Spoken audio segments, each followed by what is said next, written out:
Sudden గా ఒక video చూశానండి. ఈ వీడియో కోసం మాట్లాడే ముందు ఎగ్జాక్ట్ గా 7 నెలల క్రితం ఒక స్కిట్ చూపిస్తాను, చూడండి.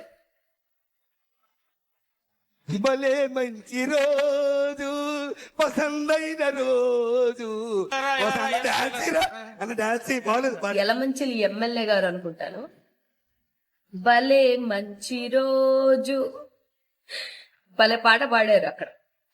అది జగనన్నని వెటకారిస్తూ స్కిట్ చేశారు అనుకోండి. అఫ్ కోర్స్ కర్మ అనేది ఒకటి ఉంటది కదా. ఇవాళ నీ సొంత నియోజకవర్గంలోనే నువ్వు ఫేస్ చేస్తూ జనాలు అడుగుతున్నట్టే సమాధానం చెప్పకుండా నువ్వు పారిపోతున్నటువంటి ఈ రోజును చూసి నాకు అనాలనిపిస్తుంది, భలే మంచి రోజు. స్కిట్ చేసినంత ఈజీ కాదన్నా పరిపాలన చేయడం అనేది. పారిపోతున్నావు 18 నెలల కాలంలోనే జనాల మధ్యలోకి రాలేక. ఇంకా 3.5 సంవత్సరాలైతే మిమ్మల్ని మీ నియోజకవర్గాలలో నుంచి తరుముతారేమో. అఫ్ కోర్స్ ఇప్పుడు ఈ వీడియో చూస్తేనే నిన్ను తరిమినట్టు అనిపించింది.